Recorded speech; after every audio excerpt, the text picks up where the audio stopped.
Here is the operation interface. Look at this. Dynamic amplitude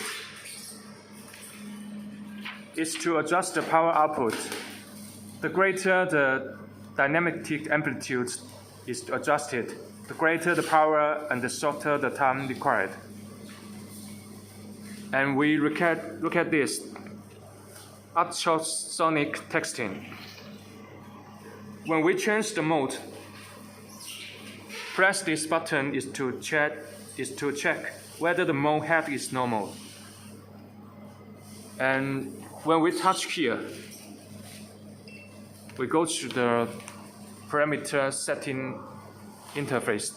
Don't change anything here. Don't change any parameter here, because it is set by the supplier already. Everything is okay. Don't change it. Okay, let's go back to another interface. Press parameter. Here is the important parameters which we will set it. It's for welding the mode. The first delay time is to control when to emit the sound waves. The waiting time is the duration of the sound waves. And the second delay time is the time for the welding head stays on the surface of the product.